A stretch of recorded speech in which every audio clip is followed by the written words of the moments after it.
Welcome into the Bobby Carpenter Show, and we got a big show for you today. Bill Bender. Unfortunately, no AJ on this Wednesday. He is out in Indy. He's got to do some stuff with Pat. So we just gonna be Schlegs and I, but we will be joined by Bill Bender. Yeah, he's not going to answer the hot call, Schlegs. Unfortunately, the call of the wild is not going to work for Mr. Aaron James today. But good news is we're gonna have Bill Bender on, talk a little bit about the SEC media days, what they got coming out of there. They also are previewing some good stuff. I told him that we would also get into some MJ LeBron content. So a nice little debate there. Yeah, love that. Let's hear Bill Bender weigh in on some of that. But some big news coming out. I will tell you this, Schlegs, the biggest news for me is the fact that I've got the Gasser test for me coming up here, and it's about I think it's 2 weeks from Friday. I'm not mistaken. Dang, bro. It's already happening that fast. Yeah, and so that's what she said. And the problem is next week I'm going to be down at our river house. So there is Green High School, so I probably could go out there and get on their field. Running on a high school field, though, is really hard because it's not near as level as what I'm used to. Yes, it's crowned. Well, not even crowned. So there's just holes and stuff in it. You're just not makes your ankles tougher. There's not ankles, it's my back. When I hit straight leg into a hole, that doesn't feel very good when I'm anticipating hitting the ground. So that's an issue. But we've got hills, so I'll probably just try to get a lot of hills in. So today I want to make sure I got some good volume in. And frothy volume. Well, I wanted to do some higher speed stuff. What can I maintain speed-wise? So I wanted to try to do 16 110s on 16 seconds. And okay. Yeah, it was bumpy. I mean, it's muggy, man. On the indoor, we got this humidity, the rain's kind of coming through, and so it was bumpy. It was very muggy. I held the first 14. My one hamstring started getting a little tight, and so the last two I did cuts, and I did them on about 17, 18. So I'm like, man, trying to hold this long speed like that is getting bumpy. The first 4 or 5 weren't bad, but man, it spiked the hell out of my heart rate. It got me going in a big way. And I'm just trying to prepare myself, Schlegs, can't train toughness in November. You got to train it now. And so I set my mind up to run 16. I got 16 and I hit the time for 14 of them. And then the last 2, I was like, I don't want to blow a hammy. I'll just do a cut in the middle and give myself an extra second. So I did that. I felt pretty good about it. So I'm excited, dude. We're pacing and trending in the right direction, which is where I want to be at this point. Yep. Also, my elbow's starting to feel better, so I'm starting to get some more power dips. I started doing dips again. I haven't done that, some weighted dips, and my elbow's holding up, so I feel pretty good about that. But just as you get older, man, there's things that I love to do that are good for me that I hadn't been able to do for a minute, so I'm pumped to be able to do those things right now. Those are really good. I'll actually give you another one. I was training with Colton Rizzo. He's a strength coach for the track and field. The Riz? And great dude. Look him up. Very, very smart. Really good strength coach. And I told you on Morning Juice today that I was going to go in and get super frothy on legs because leg day is a Schleg day, and that's my Tuesday. But he was in there. I happened to come in there, and I'm like, what are you doing today? He's like, I'm pressing. I'm like, all right. So I just pressed with him. So, but it was great. But you remember how we used to go back? And it was funny because when I had my intern here, Hadian Gaze, champion of the absolute belt, the BEW, he was telling me about some ab stuff that I did back in the day that he still does. And I was like, dude, I totally forgot about that. That's a banger. But then Cole today, we were doing some triceps.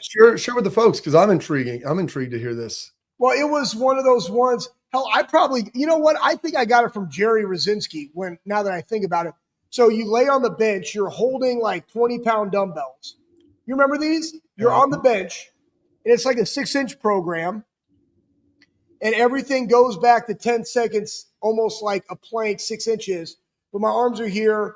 And then the first one was, I believe it was right arm back. So I go right arm back. And again, push your belly button to the bench.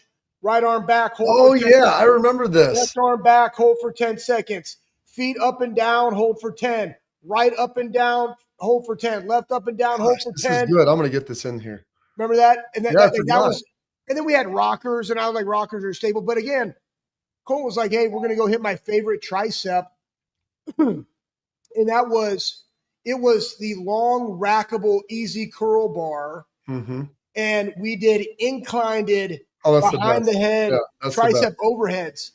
And I do like it because I do think the overhead you get more tricep and I feel a better stretch. Well, you get it more heavy in volume, and it was triceps legs, more shoulder dominant try right there at the top. I mean, that's why they're like this, Bob. That's why. Oh yeah, look at that! Look at that meat. I mean, you got to get them. You got to work. I mean, you just want it to all just come up into one. You know, like where does it stop? Where does it? Where is there? Is there a stop and an end to your neck? No, it literally goes from my ears into my traps, into my shoulders, down like water off a duck's back. Why do I should get some backer gear, but I don't need it because it funnels down, right? It's like a roof. So it's the same thing with your shoulders. They just go down, a little bump, down, a little divot. You got to have a little divot, and then just a more arm. Yeah, some more arm. That's what the folks love. I will say this: my two favorite people always ask, like, "Oh, you want to get bigger, want to get stronger?" Listen, two best tricep exercises: the over the head inclines that you were just talking about, and then weighted dips. You want to get those two things, like you will get stronger. It's going to also work in your chest, but it'll get your bench going. It's going to get your arm going. Problem is you get older, Schlegs, you get shoulder injuries, elbow injuries, and those two things I haven't been able to do. And so I've worked back into just doing the normal skull crushers with like flat on the ground, but I'm going to try to work the incline. I'm up back to like a 65, 70 pound dumbbell on dips, which I'm feeling pretty good about that. I started with like a 45 and I've tried to go up like 10 pounds a week. I remember when I was younger, I used to do 145s for like 4 sets of them. You just put three wheels. You put the dumbbell. I remember because that's all we had. The dumbbell. The chain dumbbell, you wrapped it around. I remember you doing those, Bob. You were always, and again, you were a very good bencher though too. Well, because of the weight. Because you had great triceps. People don't realize this. Like you want a really good bench, have a big back, and have really strong triceps. Like that's. I mean. Thank you. I told my buddy's kids that. I go, you need to lift. How many pull-ups can you do? He's like 4, and he goes, I need to get a better bench. You'll get a bigger back, and you'll get a better bench. There you go. 4 pull-ups. Yeah, that's all you can do. He's in 8th grade. I go, come on, bro. Who'd you say? What? No, I thought you said you had a friend. My friend's son. Oh, he's in 8th grade. Yeah, he never done them. That's okay. Yeah, he's lifting now. I go, you need to do more back. Get over there and start doing some more back. Send him to me, Bob. Well, they're a little further away. I mean, they're down in Canal. It might be a little haul, but I would get them up there for you. I want to start with this, though, Schlegs. We talk about pledging and making commitments to the guns. Oh, that's me. Sorry. It's all right, Schlegs. You're a big time important guy. Pat, I'm going. I've been rolling today. All right, tell me. As soon as I threw out the keyword, Pat was on it. Pledging. Commitment to chest, commitment to arms. Because when I run the gasser test, I'm going to do it in probably just tights. And I want to make sure that I look like I can still play as well. So I need to be feeling strong, start getting back on some aminos. But making that pledge to myself, pledge to my body, making pledges to the program. And I don't know if you saw this. So like they're in the midst of NIL right now. I've seen this. And what's interesting about some of the schools in the South is I think, for a long time they were able to get players because they would just be paying them under the table, the duffel bag man. And those were like big dollars in terms of, cash layouts. But now now these numbers are getting crazy big. I mean, it's industry driven. It's driven by huge high net worth personnel. And some of these schools, like in the SEC, they don't necessarily have those huge financial backers in some of these states. And you look at Alabama, you look at Mississippi, Florida, you probably have some of that. Atlanta, you're probably getting some for Georgia. Texas is its own beast, obviously, but LSU, like New Orleans, isn't a big city, and it's not an overly populated state. And there's not a concentration of wealth there either, like super high level. And so Brian Kelly, this year, I mean, they're going all in. They said him and his wife donated $1 million to LSU's NIL efforts. And I looked at that and I thought that was commendable. And what's interesting, he throws out there because he's making what, 7, 8, 9, 10 million a year, I think. And he's like, I'm not going to do that $1 million every year, but I think he realizes this is his 4th or 5th season. I mean, it's a little bit of go time. And if that helps you get another player or two that are a super high level that are going to help you win, like I understand why he did it. Well, guess what? I mean, honestly, charge it to winning, Bob, right? Like Literally charge it to winning. In all essence, I'm going to give 1/10 of my salary to allow me to maintain that salary. And you can use it like, listen, I am personally giving you of my 1,500,000 of that. That's how like my money's more important than anybody else's money that they could give you. And I'm going to personally give you 500K of my 1 million because I think you're that good. You could use it that way. But we're at that point where I've said this for a long time. You can only shake the can so long. You have to think outside the box. How to you shake it too long, people start asking questions. They do. Are you playing with it? That's the thing, right? Like, hey, you playing with that? Like, what are we doing? You know, and so teams have to start thinking outside the box. Coaches do too. And to me, this is like basically the cost of being able to do business as a head football coach now in college football. Yes, you're giving me this. Yes, and here's the other thing. These contracts are guaranteed. Yeah. So, yeah, he's making $10 million for 5 years. It's $50 million. There's obviously other incentives and bonuses. They have contract, extensions, et cetera, et cetera. But if I want to continue to have this kind of lifestyle, I might have to throw some of my own change in the coffers that allows me to go get the people that I need because, you got to have the Jimmies and Joes to run the X's and O's, and he knows that. So good for him for making that. Let's not just say, oh, he's trying to give back to LSU. I'm willing to put up $1 million of my own. He said not every year, so it's not 1 million every year like he's taking a pay cut. It's probably over an extended period of time. But he also knows that if he has to win to be able to have that job to generate that revenue every year, and so he's going to make sure that part of his money is going to actually allow him to stay there longer. So that's not a bad play. It's just investing in your own business. Yeah. That's how I look at it. It said Brian Kelly and his wife, it's via Sports Illustrated, had pledged to match up to $1 million of NIL's fundraising campaign, which has ended up raising $3.6 million. I like how he added his wife in there. Like she had anything to do with that. Well, I mean, it's their money combined, I mean, it's like you and Steph. Listen, there's certain like rat hole money. That's $1 million is a rat hole money. Who are you? Who are you? No, freaking Tony Montana? I remember I sold, you're not supposed to sell your Super Bowl tickets. I sold my Super Bowl tickets way back in the day, and I got $5,000. And I said, hey, Steph, I got $5,000. I'm honest. I could have said, hey, I got 3, and then let's split the 3. You're amazing. And I put 2.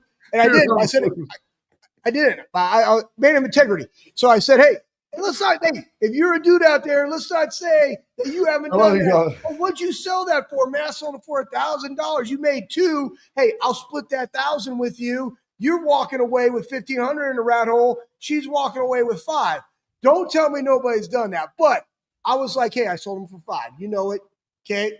You do whatever you want with the 2,500. I'm going to do whatever I want with the 2,500. We stop off. We bought a Thomas Kincaid. Beautiful. Still at the farmhouse. I don't know if she actually wanted it, but I'm like, this is an investment. What is that? It's a painting by Thomas Kincaid. Now, I wish it was a Bob Ross. You know what Bob Ross is? Aaron Rodgers got Bob Ross, dude. They're like $50K. I know. I wish I would have done that back then. This is like 07, Anyways, so I bought myself a hog dog named Buddy with my 2,500, of which I lost the first time I took him hog hunting, and that was not a good return on investment. That was my fault. I take full responsibility, but that's what I did. So, we can say we're pledging this for the common good. And why did I buy that dog? Because I'm out there doing hog hunts for the Buckeye Cruise because everybody wants to go hog dogging in Texas, eat at the Waffle House, and go back and share stories. I'm doing it for the people, Steph. We're in this together. No, she had no say. Okay. All right. Well, the guy who does have a say is Bill Bender. Yes, he does. He's going to be joining us next. He's been scouring these media days, getting all the best stories. He's got the Jordan and LeBron stuff coming up that we'll preview as well. We got our favorite Bill Bender joins us each and every week coming up next. But first, parents and athletes, listen up. Protect what matters most with Export mouth guards, trusted by professional athletes, designed by NHL team dentists. You can put it in. There you are. Export mouth guards are scientifically tested to absorb those high-impact hits, protecting both your teeth and your brain. Export mouth guards feature 3 layers of advanced protection, including a patented use of carbon fiber. They 3D print that bad boy to your own customized grill for more protection, better performance, max comfort, and clear communication so you can focus on your game, not on the gear. Don't take chances with your safety. Visit exportguards.com/Bobby to save 15% on your order. Export, protect what matters most. Bill Bender up next.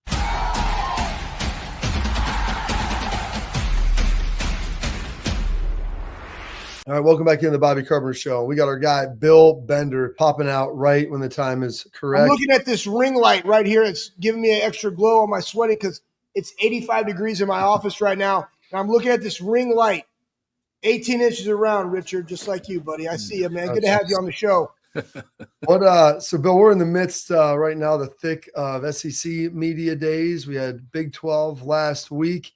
Kind of your key takeaways. I mean, we talked a little bit about Brian Kelly going up there and the humble brag of him donating $1 million to their own NIL efforts. And I feel like Brian Kelly is a guy that would want to do that to try to get, the garner the good graces of the Tiger faithful. But what have you heard mostly coming out of the SEC at this moment? Well, yesterday, obviously, Greg Sankey had the mic and talked a lot about the playoff format and who has control of college football. And you're hearing the coaches kind of parrot that message. Kirby Smart saying today that, there's two conferences that control college football. And if you don't believe that, then you don't know ball. So I'm paraphrasing there. But, when they're talking about 70% of the television viewership, when you're talking about the playoff influence. Well, so they're throwing out like hard numbers of right. Like, hey, you want to say who cares about it? These are who watches the games. Yeah. Really? And it's a strong message to me that playoff format will run through those two. And it seems like there seems to be disagreement between the SEC and the Big Ten. The Big Ten wanting the automatic qualifiers, the SEC maybe getting behind the 5-11 model with a strength of schedule argument. But to me, the easiest compromise in the world is Big Ten drops automatic qualifiers, SEC plays 9 conference games. And when those two things happen, I think we'll have a 16-team playoff not that far behind it. Hey, when do you think that's going to happen, Bill? And I'll say this, what's the pushback right now for the SEC going to 9? I mean, obviously Big Ten's already there. So what's the holdup for them to be able to go do that and say, let's just play, let's do 5 and the 11? But what's the hang up? Well, they want a format that favors them and favors their conference, which does have, in fairness, it does have 10 teams in Sporting News post-spring top 25. I think the Big Ten has 7. They do have a deep conference. They do have a lot of, I think what they're struggling with is the idea of parity right now. When Alabama's not a guaranteed playoff team, and Georgia probably the closest thing to a guaranteed playoff team. Probably the Big Ten version would be Ohio State. That's Georgia now. And after that, you had teams pick up losses. You had teams with 3 losses last season, and they want a format that tailors to their needs of it's okay to go 9-3 because you'll get into the college football playoff with your strength of schedule. And right now they don't have that. And I think, playing 9 conference games, you're adding a loss to 8 of your teams. So how do they balance that out? I still think they should go to 9. I think the Big Ten does it. It creates a little less schedule imbalance. Imagine if 18 teams in the Big Ten only played 8 conference games. The division standings or the standings at the end of the season would be a complete mess. Yeah, it's because no one would be playing each other either, which is what's happened. It's hard enough right now with 9 games. It was interesting, Bill. I heard Greg Sankey talk about they have their Power 4 9-game schedule because every team was required to play one other Power 4 team, and a lot of them, like South Carolina and Clemson and Georgia Tech, Florida State, Kentucky, Louisville. There's a bunch of those ACC matchups they have, but like that seemed to kind of be his pushback in this to where, well, yeah, the Big Ten doesn't have these built-ins and they don't require everybody to play a Power 4 team, and look at what we were able to do outside of conference. And I do think there is some legitimacy to that as well. Yeah, for the traditional rivalries like a Florida State or a Kentucky, Louisville, South Carolina, Clemson. And I think if the SEC goes to 9 conference games, those would be the next rivalries on the endangered list, because you would say, well, why are we going to step out and play this game? So I understand that end of it, but I would counter that with everybody but one school in that conference this year is playing an FCS opponent. 15 of the 16 schools are playing one. So we got to cancel that too. And if you can't, you can claim that I believe Alabama's playing Eastern Illinois the week before the Iron Bowl. You're basically it's a glorified bye week in a lot of ways. You could say, well, no, they don't compete with the SEC in those games. But we're also playing Grambling. I mean, like, and here's my hardest thing with that, and of saying keep pushing back, and I want to hear you on this, Bill. There is a lot more parity in college football, and there is a lot, like, that's the difference. There is way more uncertainty because of the volume of teams that are in college football, the places that they can go. There's only 32 teams in the NFL, and it is that way. But who's going to be up? Is Louisville going to be up? When do you play them in the season? You know what I'm saying? It's Clemson. I mean, they were a 3-loss conference champion last year, for Pete's sakes, right? So it's like when you had Florida State last year, right, in that matchup. So just because you're playing them doesn't mean that they're worth, the brand that they represent year to year and how that fits in. And that's what I have with the problem of this. That's why and if you say our conference is the best, then you need to play the 9 that can overcome those. Like, oh, look, but we play Clemson. Well, okay, they're terrible right now. Starting out the year, they got way better. We know that, but when you played them, they were terrible. And that's kind of what I don't understand. That logic doesn't make sense to me because of the fluctuation of talent and health throughout a season in college football, unlike the NFL, where I can just go out and grab a guy that I need that can fill that void. You can't do that in college football. You got to rely upon who you got in the building. Different. For sure. And I think the SEC has the resources. Now, one thing he did say, he referenced Brett Yormark's doubling down on the playoff analogy and said the SEC had the best hand. I don't know that that's true right now. And you guys know I'm a Big Ten homer too, but think about it. Like, who's won the last 2 national titles? Big Ten. Big Ten schools, Big Ten national powers, like blue blood programs. Who's got the most revenue in college football right now? The Big Ten does. Who has a lot of say in terms of they had 4 playoff teams last year to the SEC's 3. So we weren't having this conversation 10 years ago, but I think it's legitimate that they're co-running college football instead of the SEC being the more successful dominant conference, especially in those head-to-head games. I mean, Ohio State, what did they do last year? They went through Tennessee and Texas.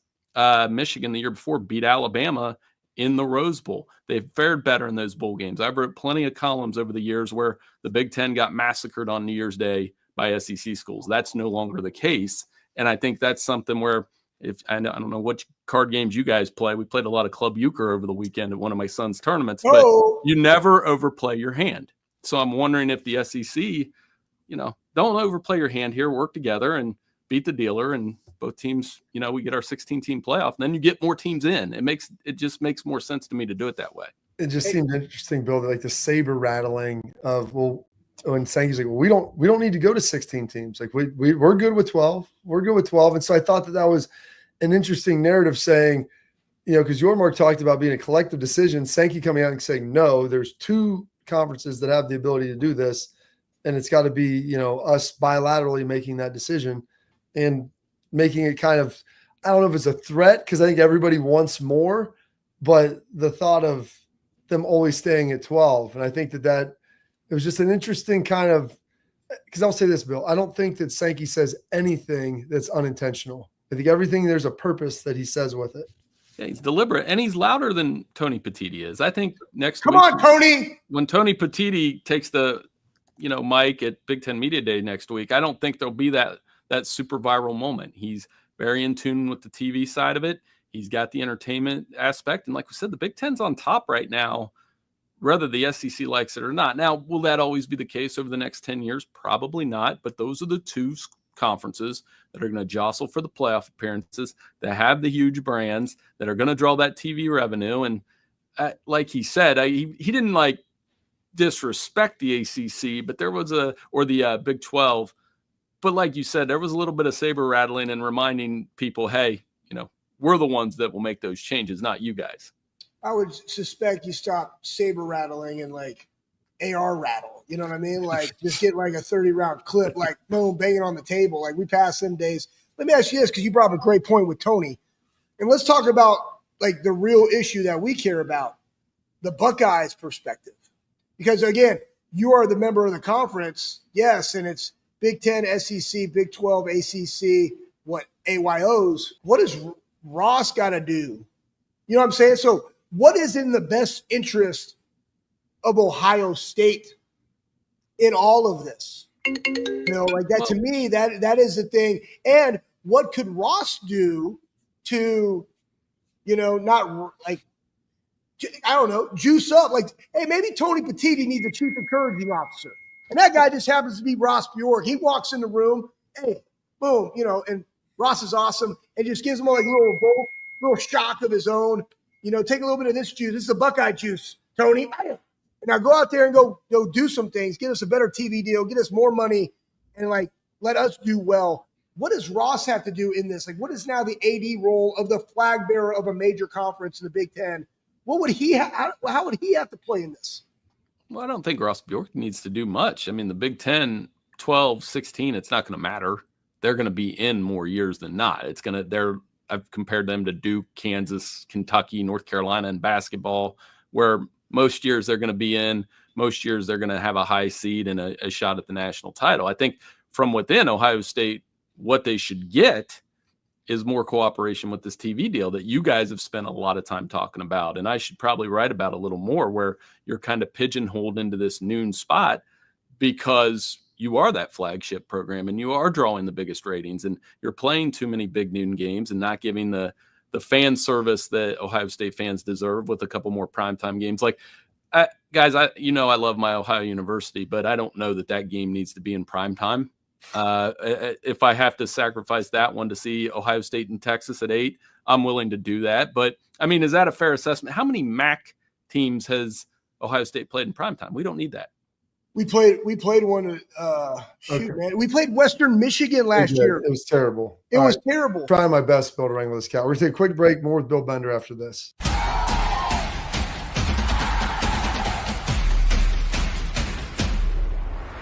Back in the program here, we've got still with our guy Bill Bender of the Church, putting together some great stuff. Schlegs, you can ask your one question, then I want to get to some of the great content they got coming out here this week. All right, I love your comment. Here's my thing when I'm talking about Ross, and in that regard, is you're right with the TV deal, but you're also, as Ohio State goes, so goes the conference. Meaning, a win versus Ohio State propels you to other things. Close competition versus Ohio State gets you in the playoffs, right? That's what the strength of their schedule raises everybody else's. And that's what I'm trying to like allude to with Ross of help us help the entire conference, because they're the only ones that can do it, that are consistent all the time. That was my point, Richard. And that's why I wanted you to take on, like, what else could he do? What were some things that Ohio State needs moving down the road from games or things that you can see in the conference that would help them outside of a TV deal and not being in that time? Well, just continuing to have playoff access, continuing to be in a competitive conference where they do carry the weight in a lot of ways, in terms of it's Nebraska's biggest game. It's USC's reason for coming to the Big Ten in some ways. And that was kind of a trick the Big Ten pulled in some ways. Like, Nebraska and Ohio State don't play every year. USC and Ohio State won't play every year. I actually think that could develop into a really good rivalry if USC is a little bit better, kind of a Notre Dame USC substitute. Don't tell my Notre Dame friends that, but Ohio State USC absolutely could be that, because there's history behind that rivalry as well with the Rose Bowls. I think that's for guys, maybe our dad's generation would talk more about USC and Ohio State in a rivalry and remembering those 70s Rose Bowls, those kind of things. But that's the thing they should get, TV cooperation. I wasn't opposed to an SEC Big Ten challenge, but the SEC goes to a 9-game conference schedule. That's probably not going to happen. That said, we're still getting Ohio State first, Texas, and then Georgia and Alabama. And I think those things, you shouldn't be penalized for stepping out and scheduling up in this environment. You have one more, Schlegs, or you? No, that's it. You're going to frothy content. I love that. Yeah, right. Ohio State's doing its part, playing good teams, play a 9-game conference. Let's freaking go. Step up, SEC. Yeah, we got a couple more. Buckle up, Buttercup.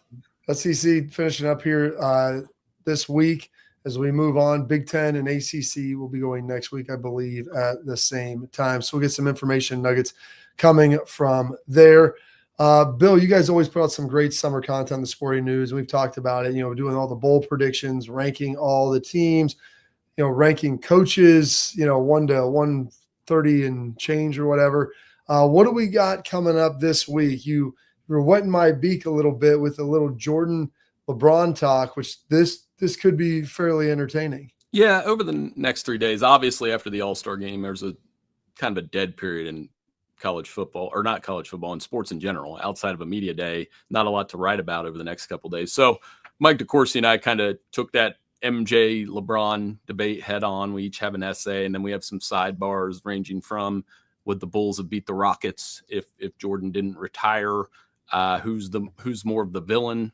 Is it Jordan? Is it LeBron? And it really is a generational thing.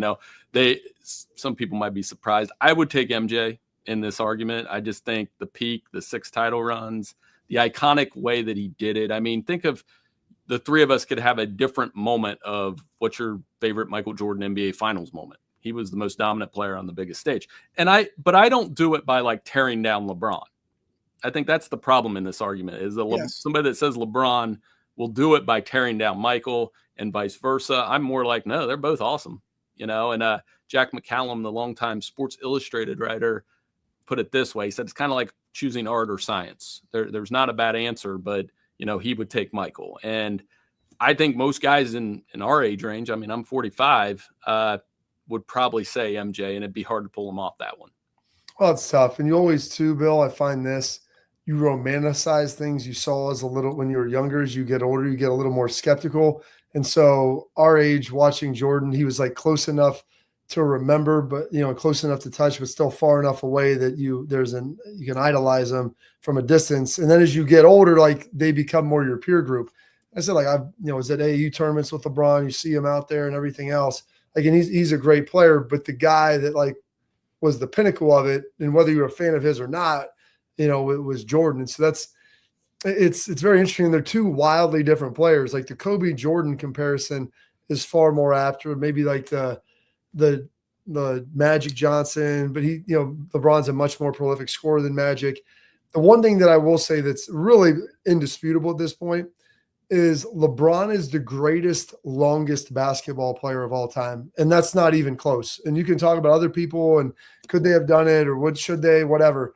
LeBron at the age of 40 plus is still one of the best 10 for sure. And probably in the conversation for 5 on most nights player in the world. I don't know if I think that's kind of indefensible at this point. Right. And playing that long, the thing is you get into, it's kind of like the Emmett Berry thing in football, where one guy probably had the better career, and that would be Emmett. He had how many rushing yards after Berry retired, but you still see the Barry Sanders clips and you're like, I've never seen anything like, I still haven't seen anything like that to this day. So, but we had a lot of fun with it. One thing I always say with the Michael Jordan longevity thing, I was like, well, if you take out the season he retired and you take out the season he broke his foot, and those other 11 seasons with the Bulls, he only missed 7 games in an era where he was getting hammered by the Knicks guys. Charles Oakley was body slamming him, the Pistons, and a different era. And I learned to appreciate both eras. Like I recognize that athletes are more skilled, can shoot better, can jump higher, can run faster, are better athletes than they were probably in 1990. But the style of play is completely different than it is now. And what they had, I made the joke, how did they, recover after a game? You saw in The Last Dance, he had a Miller Lite and a cigar in his hand. It's a little bit different now with rest and recovery with athletes. That's the way to recover, right? You grab a beer and a cigar. I'm good. I would say this, and I think you're spot on, Bob, that there is no dispute the longevity and sustainability that LeBron has had over anybody else is nobody can match that. Like a premier player for that long. But Jordan just has other things in that time frame, and that's why they're so hard to compare and contrast, which I don't like doing it because it's like arguing who had the fastest 4x100 meter track team in high school, right? Like when you play football and all the dudes get together and start talking stuff, like that's what they like. I don't know, like let's go race, you can't do that. But yeah, check out all that content, guys. It's great, man. Fun. It's a lot. I got to talk to Bob Costas. That was a lot of fun, and there's a lot of perspective in there both ways. And as always, you got to have fun with those kind of things. Absolutely. Well, Bill, we appreciate it. Thank you for spending some time with us here on Tuesday. Look forward to catching up with you again next week. Hey, sounds good, guys. Have a great week. See you, Richard. Bill Bender of the Sporting News, one of the best. I want to play euchre with Richard. Oh, yeah. It'd be great. I want to tell you now about our friends over at bckr.com, the premium Ohio State gear for the premium fans. They've got all the doodads, the whatchamacallits. I like it. They got dangles. They've got the elastic wrists, the belts. They've got the little tags for your keys. You can take the windbreaker slags. You would love this. You can tuck. I'm going to have to do a demo sometime. You take it and you can flip it inside out and then roll it up and stuff it. All goes inside a bag. It's got a little carabiner hook. Just put it around your pants. So like, hey, I'm outside and now I'm hot. I want to take my coat off instead of tying around my waist. Poof, David Copperfield. It fits all snugly in there. That's nice. I like that. Yeah, it'd be great. You'd love it for like hunting, doing whatever. Come on, backer. They do a great job for you. Of course, arms. the proceeds goes back to Ohio State players. And hey, here's another great part. Use promo code all caps Bobby at checkout for free expedited shipping. Backer is one of the best.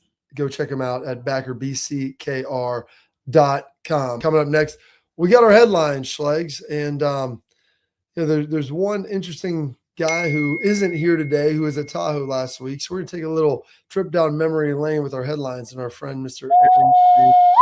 Coming up next.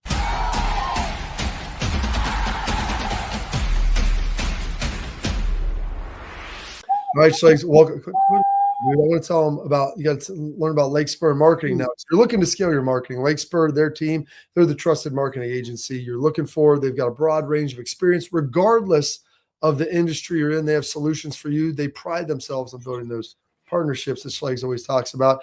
They're confident they'll deliver the results, but more importantly, it's about the relationship with their clients. They're going to talk to you and develop personal strategies that help fit your business goals and growth so you can run your business and they'll help grow it. Lake Spur Marketing, the proof is in their partners. Visit lakespurmarketing.com to check them out. All right, Schlegs, our guy, Mr. Aaron James Hawk, was out at Tahoe. Pat, let's fire up some of those wonderful pictures and catch up with AJ since he's over in Indy right now getting some stuff done. The American Century. He's always got. Those are his guys. I don't even know who all of these people are in some of these pictures, which is crazy. Like the first one, so AJ's sitting there in the red hat. I don't know who that is beside him. He's got glasses and a hat on. Obviously, to his left, our right frame is Mr. Aaron Rodgers. And then the caddy on the far left, as we look at it, the second one from the left is his brother, Mr. Rhino. And you can see, Rob McElhaney. From Always Sunny in Philadelphia. There we go. Dude, he's got all that stuff on, Pat. I can hardly see his face. Rob McElhaney. Absolutely. So looking good. AJ just hanging out with the star of stars in there. It's a picture of his brother, some beautiful beach shots. He's got a couple down with Charles Woodson in there and someone else that, Pat, I'm not sure who else that is. I probably should know. Believe there's one with him and Woody. Yeah, that's Woodson beside him. Just seeing the stars. Pat, do you know who else that is in the picture? The guy beside of Woodson. That guy looks like a basketball player or something. Oh, there you go. Zach Levine, NBA. Schlegs, you're on it. I'm just looking at body types, Bob. I'm just looking at body types. Like there's no one that knows dudes and their bodies quite like you. I'm a dude looker, man. From in the clubhouse, Aaron hanging out. We got a little magic going. AJ and Ryan just sitting in a hot tub, maybe a cold plunge, having a coffee, getting ready to go. It's a couple of dudes hanging out, enjoying the warm weather. Schlegs, how nice does that look? That looks phenomenal. We should go. I wonder if they'd let us play. I don't know if they'd let us play. We could probably go there and assist. We can go and hang out. We can hang around. Yeah. I just love the fact that him and Ryan get to go do that every single year, caddy for each other. Well, not caddy for each other. Ryan caddies for AJ. And you know what? I told Ryan, I want to go one year. I think my pathway to going is to sabotage Ryan and give him an injury to where he did you see what his caddy badge is? It's Mike Hawk. Well, you got to flip to that at the very end, Pat, because I just want everybody to understand what that is. Yeah. I mean, that's a big piece. You guys know. Throw that up there just so everyone can see.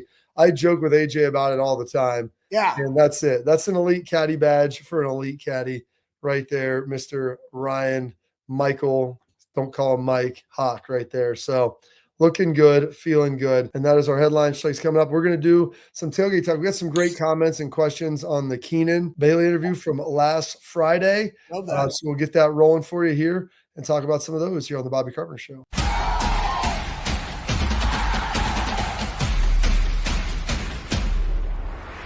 Welcome back into the program. There was some awesome stuff in there. Two-way end from Pee Wee to high school. First time, it was my first love. To me, tight end is one of the best athletes on the field. They got to be big and strong enough to block the on the O-line and agile enough to get down in the field and catch the football. It's first time really hearing Coach Bailey. Very impressed. This is from Tony Etter. Born and raised the Tice, so I'm a little biased. Feeling great, looking great. And he's got a good room there, man. There's a lot of stuff in there that he was able to do. What are you doing? No, I'm just looking at Dumajigs, and I'm going to tell you this. Like, the most important thing about what Keenan said, and he's absolutely right, like tight ends, outside backers, linebackers, DNs now. Like, I mean, the size and the ability of which they move and then watching them run, like you talk about Veli all the time. And you and AJ of yourselves, I mean, Bob, you're a 4 or 5 guy all day at 265 back in the day. Like, think about that, guys. Like, that's a really big human, and we're looking at the speed of wide receivers that also weigh 60 pounds less than you, running slightly faster. And it's just different. Like, you guys are all built different. And what I loved about Keenan was his journey and maturation. And I tell people this all the time, like, coaching is coaching. And regardless of having played, and I've played for a lot of guys that were very good players that were terrible coaches. And I think it was just the way that Keenan got brought into the profession and how he got mentored and how he also saw kind of like a lot like Coach Locke, but just decades removed, right? Like Coach Locke was already in a profession, knew he wanted to serve, but like most importantly, knew how to serve. Yeah. And that how he served grabbed the interest of Mike Norvell. I got one more for you, Schlegg. This is from Jeffrey McDowell, 7189. Said, ask Schleggs what it's like to tackle a big athletic quarterback, his Vince Young experience. Who said that? Jeffrey McDowell. It's terrible, Jeffrey. Do you know, Jeff? Is this a troll coming right at you? I don't. Sidestep? Jeffrey McDowell, when you said that, I thought of like the British Open, the Graham McDowell. Oh. I automatically went to there, just probably related. Hey, here's what it was. I learned a very valuable lesson. When you're going against a really big human that's very, very athletic, don't try to smash their face in. Just break down and get them down. You know, there's an opportunity when you got to like blow somebody's face off, and there's another opportunity where you just got to get them to the ground. I missed that memo, and Vince Young's one of those guys that you just got to get to the ground. So, oh yeah, and they never called that blitz ever again. I had my shot, my one opportunity. Well, that's what you got to do. Don't miss the moment, and I missed it. AJ was the wrap and finish guy. No one finished quite like Age, but you were a great penetrator, Schlegg. So I am. Listen, to this day, the best. The best penetrator you'll find. All right. Coming up next, we'll wrap up the show with Schlegg's parting thoughts here on the Bobby Carpenter Show.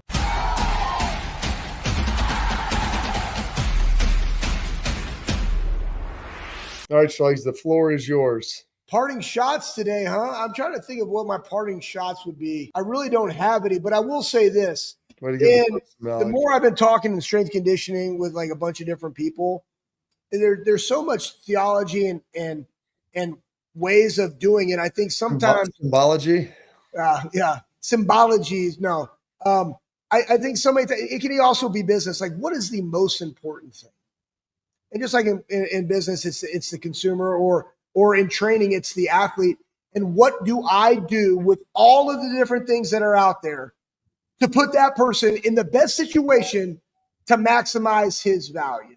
I've just been having great conversations with a variety of coaches as we discuss certain things. But I think when you rely upon, just like football, when you rely upon scheme as much, more than you do the development of your athletes and putting them in positions for them to have success, you go against what I think is the best. And matter of fact, that's why I've really enjoyed all of our coaches that have been on the show. That's how they look at it. Their job is to develop those guys and to be the best assistant coaches for Ryan Day and to serve their athletes. And they're going to go above and beyond to make sure that happens. As Coach Locke says, I'm cooking the chicken. You know what I mean? And so but it's all for his dudes. And I really appreciate that. And I think that's a great lesson, not just in sports, but also in life and in business, how we go about doing it. Because what works for one child doesn't work for the other. Absolutely. All right, that's it for today's show. Hopefully a big shows for Thursday and Friday. Working on some elite guest schlegs, and we'll talk to you then.